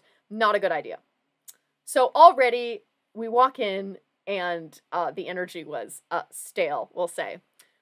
It was us, and then we were the only people in costumes. We went as Gojo and Nanami, and we looked awesome. And the people that were there, he was dressed as Jim, 3-Hole Punch Jim, from The Office, which is a costume. It's a costume. But it is, again, very low-key. And there was one guy who was dressed in like a Squid Game outfit, and then everybody else, it was like a pair of cat ears, or some people just didn't show up in costumes at all. And I was like, this is the one night a year where you can dress up as literally anything you want. This is so lame. This is so lame that you didn't fucking dress up for a Halloween party. What the fuck is wrong with you? I had so much anger in my body too, because like I hadn't celebrated Halloween in 2020, and I was so excited to go to my first Halloween party since the pandemic, and I was like, just so excited, and I set my expectations too high. This is already an issue. So we walk in. I know this is on me, but I still want to complain about it. Walk in, there's like bright, like office lighting, like bright lighting up top. No mood lighting, no nothing. It's like one of those like no colored lighting, no nothing, no dim lighting, no decorations, literally nothing. Everyone is sitting around a table playing a drinking card game and not actually talking. There's no music. There's a single bowl of chips. And it was a lot of like very boring straight people. And I tried to make conversation, because I was like, oh, like, because I'm not gonna ask people like, what do you do for work? Okay, fine. Tell me what you do for work, whatever. I am gonna be honest. I don't super, super care about that. I would rather like get to know you as a person and like what you're like, what your hobbies are, what are things that bring you joy or whatever. So I was talking, I was like, I feel like people have like been getting into, fun hobbies and stuff over the pandemic. Like I know a bunch of people made like sourdough bread or like got into knitting and crocheting and like, like was there anything specific that like you did or whatever? And they were like, no, not really. And then didn't say anything else. Didn't ask me a Ah, question, didn't ask me about myself, didn't do anything. no. Nothing. Oh, And I was like, these people "Oh, sound like the worst. the worst. Thank you." I was trying so hard to like aid conversation and it was like pulling fucking teeth.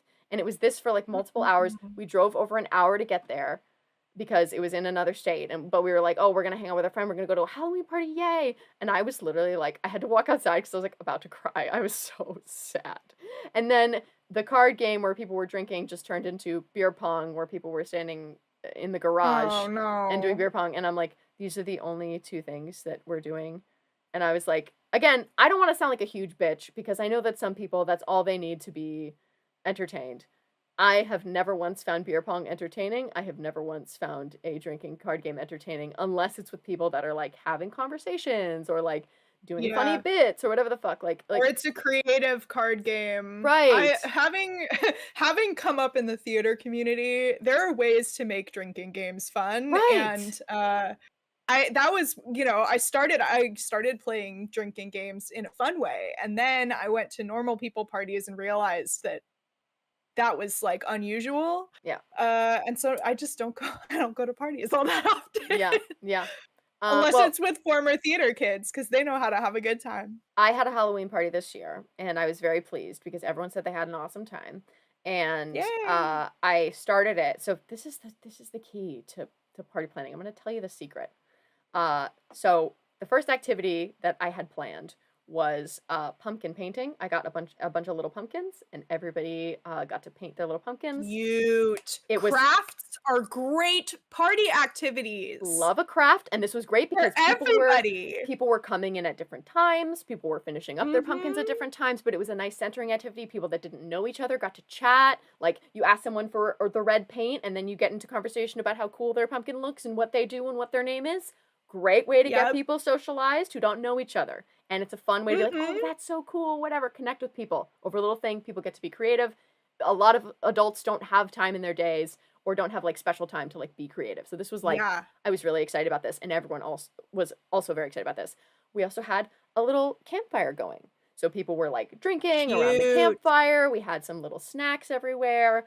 I made a bunch of snacks. I made like what I call are like little magic wands, which is like the pretzel rods that you dip in chocolate and then you add sprinkles over them. Yes! So I fun. I love them because I think chocolate covered pretzels is like one of the best snacks ever. I was not expecting everyone Yeah. to be fucking obsessed with them, but they were. Which was such a like totally gassed me the fuck up. Um Mhm. so we had that. We had like, chips, salsa, we had some cupcakes, I made punch, we had some warm apple cider. We had options for people. And Yes. we were chatting. We had like a donut eating contest once everyone was in and had like been drinking a little bit and was feeling a little fun. Fun. I had music going. I had a catered playlist. This is also the key to making playlists.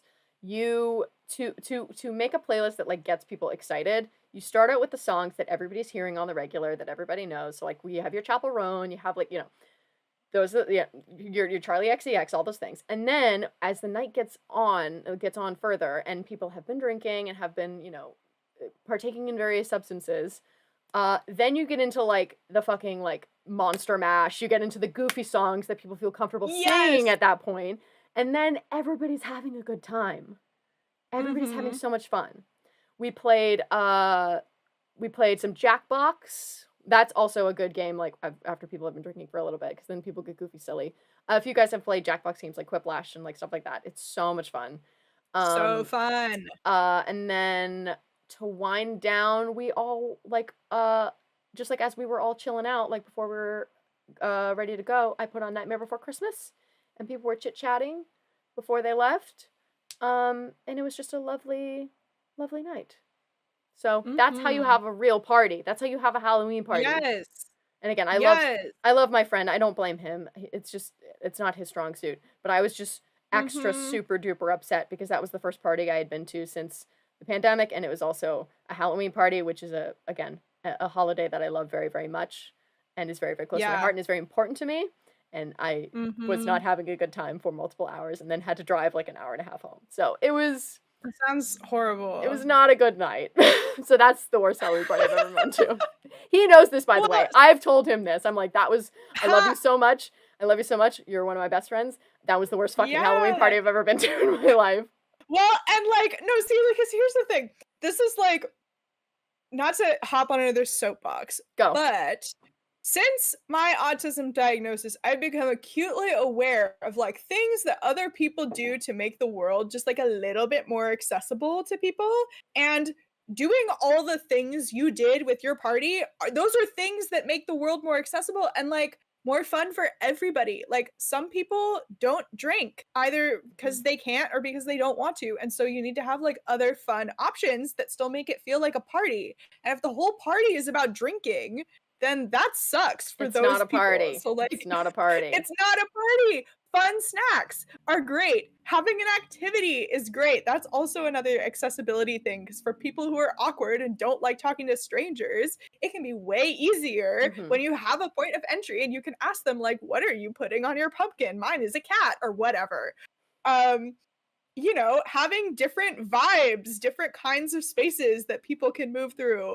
Yeah. Like, these are all fun party ideas, and they're also all accessibility wins. So, And kudos. also so cheap. I got like the little pumpkins. They were like I think like $1.50 a piece at like Yeah. my local grocery store. It was super cheap. I had the paints already Yeah. because I'm a crafty person. But you can get like cheap Yeah. acrylic paints. You can get like a pack of 12 for like Yes. $20. Yes. Like For the price of a handle of choose your favorite liquor, probably you could cheaper. set up a whole pumpkin craft. Yeah, you could set up a whole pumpkin craft and get snacks and get all this other stuff, you Yeah. know? Options. People like options. Yeah. Not everybody wants to play beer pong. Exactly. Also, all of my friends are ADHD, so and like a little bit of autism as well. So Yeah. I'm like, I Mhm. need tasks that people can do to enjoy themselves, and they can finish them, Yes. they can complete them. Because that's also the other thing. Is like you don't want to do anything that's too crazy that they're not going to be able to finish. Like, because then it'll never get Yeah. done. But like a little pumpkin. I will say my friend Taylor like locked the fuck in. He was like he made like a lifelike eyeball, like, he made the Yeah. stem, like, the optic nerve or whatever going back. Ooh! It I'll ask him to send a That's so picture, and I'll put cool. it in here if he still has it. That I'm sure he took a picture of it at some point. But he literally he sat down, he was like, "Painting pumpkins, this is so sick." And he's like doing it. He's like, "I'm not even Yeah. joking." He's like, "I give me 2 minutes and I'm gonna be like in my zen state, like locked the fuck in. Like I'm gonna Yeah. be in my flow state." That's what he said. He was like, "I'm gonna be in my flow state." Flow And state. he was working for like 40 minutes. Like he was the last one at the table, like finishing this up. But he was like, Yeah. "This was so much fun." Like he had a great Yeah. time. I was like, glad to hear it. Glad to hear it, No, King. crafting, I literally and I will always talk about how crafting is wonderful and everyone should do it. It's good for you. But like, so I didn't have a Halloween party this year, but I did have a little birthday party. And I Oh. had friends from all different parts of my life. So there's a lot of people who don't know each other, a lot of neurodivergent little meow meows. And we made friendship bracelets, and that was the activity. And it was Oh, so I much love fun. that. It was so much fun, and now I have all this friendship bracelet making shit, and one of my friends who was at the party was like, "Do you wanna, like, come over on election night? Because I have some friends who, like, also don't really have anywhere to be, and do you wanna, like, bring the beads?" And I'm like, "Yeah." So that's actually what I'm gonna be doing on Tuesday night, is I'm gonna be hanging out with this friend and, like, a bunch of their friends, and we're all gonna just craft That as a sounds way to, like, stave amazing. off the stress and existential dread, so I'm actually, like, really hype about that. I love that. That's a fucking great idea. Okay, amazing. Yeah. All right. We'll rattle through these next couple ones. That was really just the one that I wanted to rant about. Thank you for giving me space to talk shit. Because Literally anytime. oh my god, it was a whole thing. Anyway, what's your favorite fall like comfort food and or like seasonal treat? Well, I'm delighted that we're getting into Thanksgiving season because I love me like a fall pie. I love a pumpkin pie or an apple pie or pecan pie. Those are usually like the 3 that get rotated The Holy through at Trinity. Thanksgiving time for me. Yeah. Yeah, the holy trinity of fall pies. Yeah. But like, listen, so this is a very stressful month for me. My PhD applications are all due on December 1st. So I'm basically Oh like, my god, grinding. I'm grinding until Thanksgiving. But I will have mostly everything done and submitted by Thanksgiving, and I will be sitting there eating pie and feeling relieved. And that literally the thought of sitting and eating pie and not having any obligations for like a hot second is getting me through.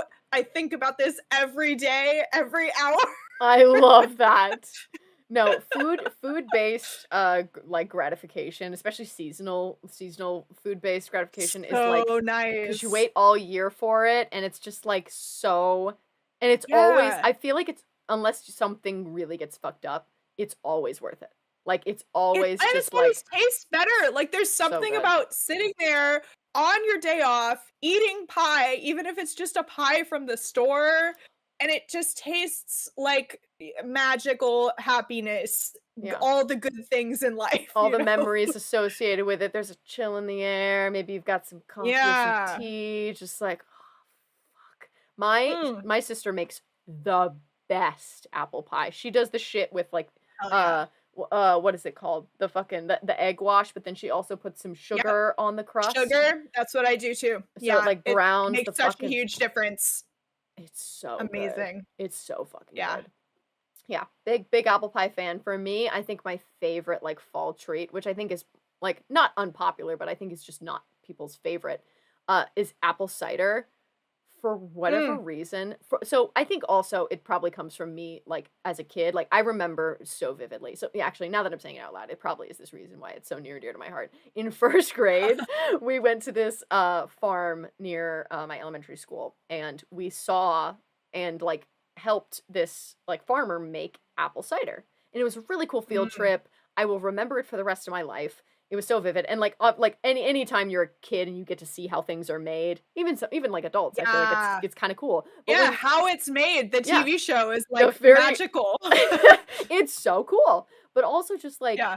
as a kid, like being a part of the process, like, oh, I'm doing what the adults are doing and like crushing the apples, like ate that shit up as a kid. Like that was so So cool. cool. So being a part of that process, having that be really magical for me.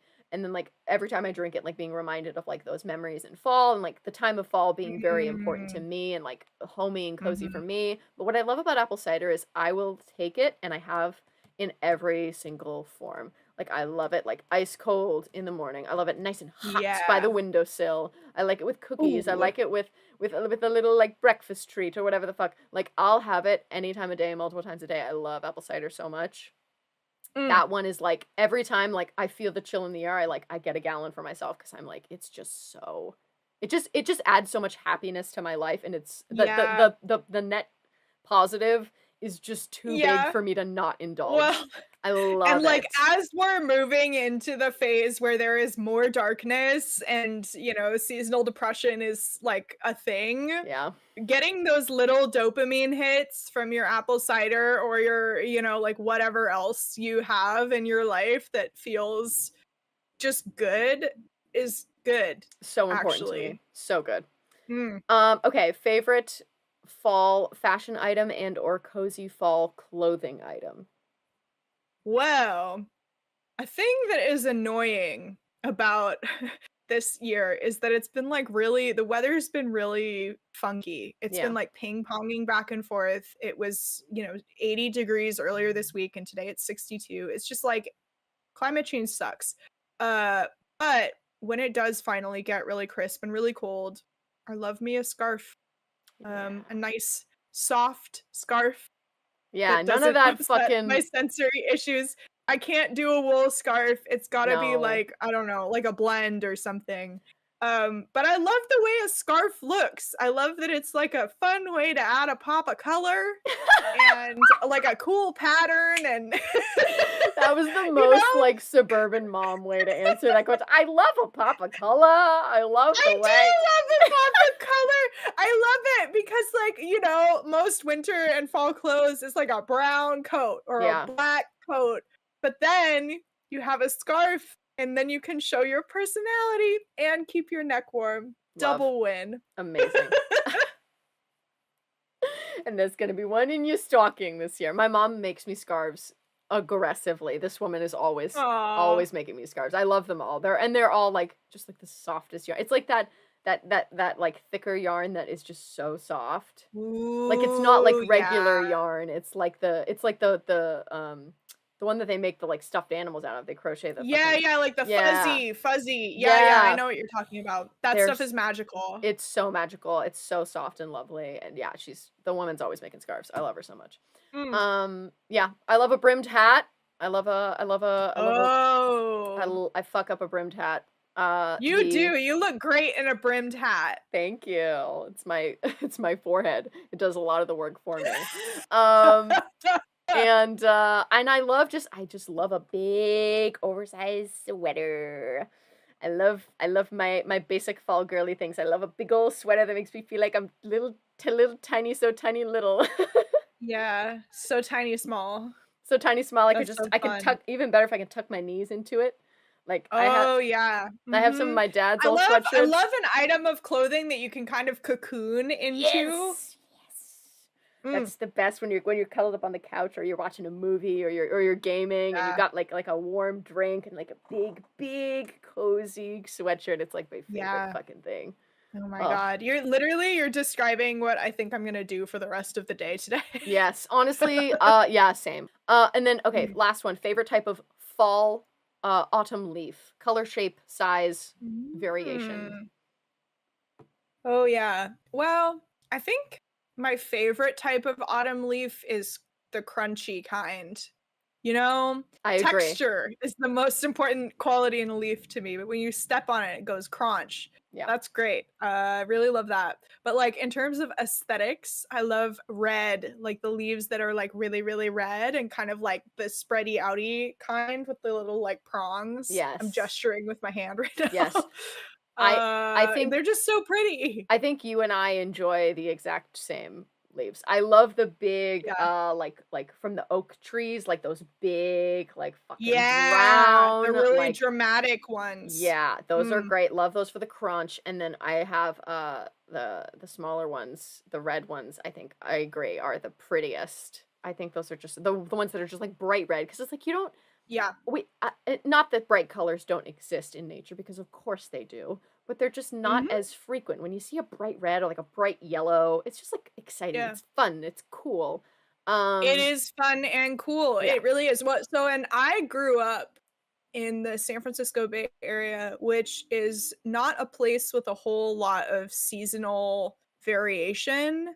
It mostly stays within the same 30-degree range at all times of the year. And so like we didn't really get like big dramatic foliage the way that we do here on the East Coast. yeah, it fucking Or rocks. like even in the Midwest. The first time I saw a tree and all the leaves were fully red, I had like a spiritual It's experience. crazy. I remember so vividly. I think it's still on my Instagram. I'll put it up here. I don't remember what year it was, but I was in college. For those that don't know, I was horribly depressed in college. It was like one of the worst times of my life, and which is even further exacerbated by people telling you that it's supposed to be the best time of your life. But I was like Yeah. horribly depressed going through seasonal depression. I don't remember if it was 2016 or not. But it Yep. was like I was just feeling very bad and there was a tree and it was like full of yellow leaves and it was like early in the morning when the sun was shining on it and it was like this golden light Oh, and I was like this is a sign it's gonna be oh, okay and I took a picture of it and I put it on my Instagram. I think it's still there and the caption is like I've been feeling terrible recently but this tree made me feel better, hope it feels better for you, and I yeah, stand by that because yeah. I remember the feeling of seeing that tree and being like, you know what, like in a 90s film, like looking back like you know what guys, I think it's gonna be okay. I Like think cue it's like all gonna some be guitar strumming. okay. Yeah. So if you have the chance next week, or well, I guess you'll be after this, so never mind. If you have a chance in the coming days and you're feeling sad, go see a tree, maybe. Yeah. Or go look at videos of trees. Go see if about you a don't tree. have trees in your area. Yeah, go see a guy about a tree. Yeah. Go to a botanical garden. If you're a student, make sure you use your student discount. Finally is our supporting character Lovefest, which is the corner where we pick supporting characters to love on related to our theme. Now, I, again, as a Baldur's Gate 3 obsessed fan / just appreciator, individual, I have thoughts, but I would love to know from what you've seen from Baldur's Gate 3, any supporting characters that you adore. Yes, okay. So, there's this little kobold that I've seen cut scenes of on TikTok. And he says, and I can't quote him verbatim, but he says something along the lines of like, life sucks, have a tree toe. So and to me, this is just the most perfect expression of all of the things that I feel inside of me. And honestly, like the last 20 minutes of our conversation, I feel like can be distilled into life sucks, have a tree toe. have a tree toe. Go see a tree. Go have apple pie and cider. Have a tree toe. Have a tree toe. You'll feel better. You really will. But it, like this little kobold has, and I haven't even played this game, but this little guy has had such an impact on my life and my vernacular that I'm just randomly saying to people, have a tree toe. You know? Go have an ice cream, have a tree toe. And 90% of the time, they're also like neurodivergent gamers and they know exactly what I'm talking about. Yes. But the other 10% of the time, they're like, oh, that's so quirky and fun. It's only positive outcomes. It's only positive outcomes when you tell people to have a tree toe. Yeah. It's so good. It's so good. I love this kobold. I think about him a lot. So his name is Popper. Popper! Oh! His name is Popper! Are you serious? I knew you were gonna love that. That makes it even better! Are you joking? No, I'm serious. Oh, Popper! So his name is Popper. He is a trader that you can meet in the circus in Act 3. So he's a circus kobold. I know. Amazing. It just gets better and better. Anyway, okay. So it's so funny that like your favorite is Popper because my favorite NPC is Barkus Root and they are voiced by the same voice actor. Phenomenal. And I cannot remember his name for the life of me. I will put it up here. I did a full, 45-minute video on Barkus Root, and I cannot remember this guy's name. But basically, the story of this guy is that he started out doing, I believe, Barkus Root, I think, was one of the first NPCs. And because he was so good, they just kept giving him more parts. They, kept giving him, more roles because they were loving everything that he was doing.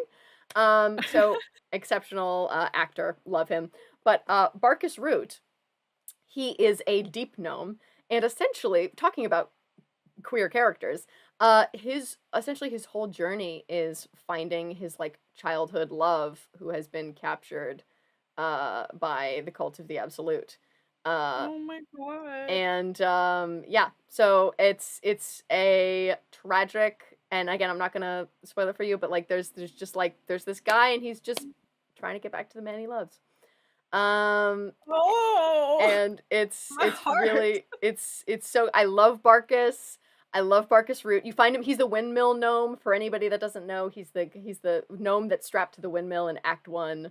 And he's got a whole journey. Yeah, so essentially you can choose to let him die, or you can save him, and then you kind of see him throughout the various acts, and you can save him again from various situations. But he can make it all the way through the game, and you can there's he has an incredible storyline for a character that is just an NPC. Yet another wonderful point about Baldur's Gate. There's so many NPCs that you meet in Act 1 that you can as long as you continue to save them, you can see them at the end of the game and give them various endings, either happy or unhappy based on what you play and what you pick.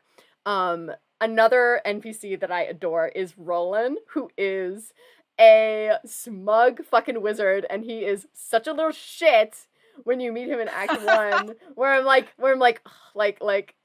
you are such a fucking asshole and I hate you, but also I want to kiss you like so bad. He's like one of the tiefling wizards that you meet, and he's like very like full of himself, like so like, oh, whatever.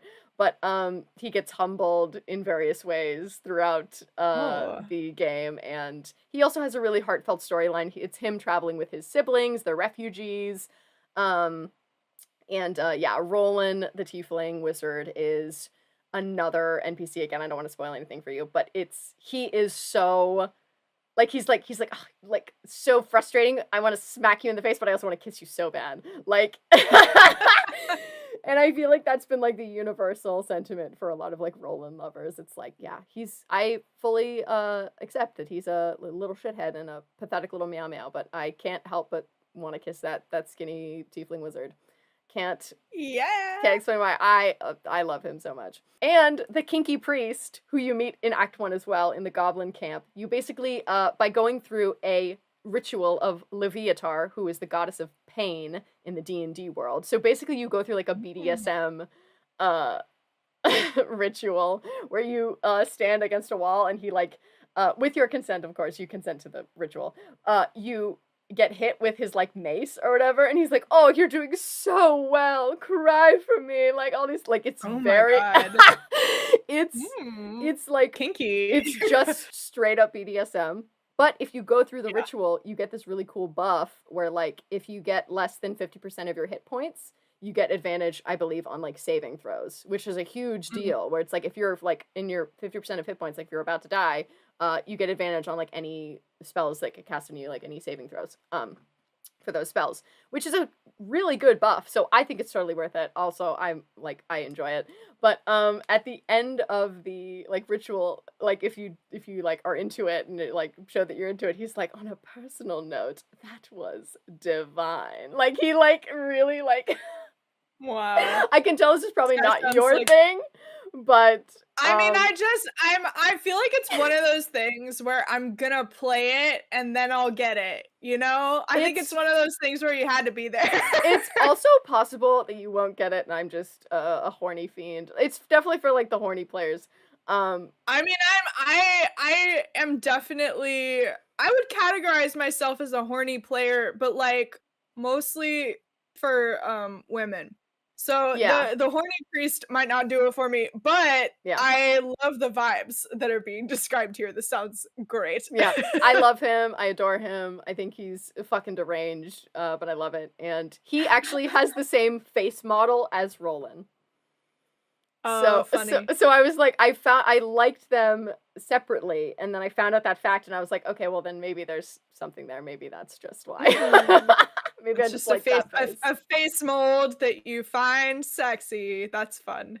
That's about all we have for today. Thank you for joining us for today's Yapfest. Please yap about it to your friends. Until next yap, we'll see you later. Take good care. Bye. Bye.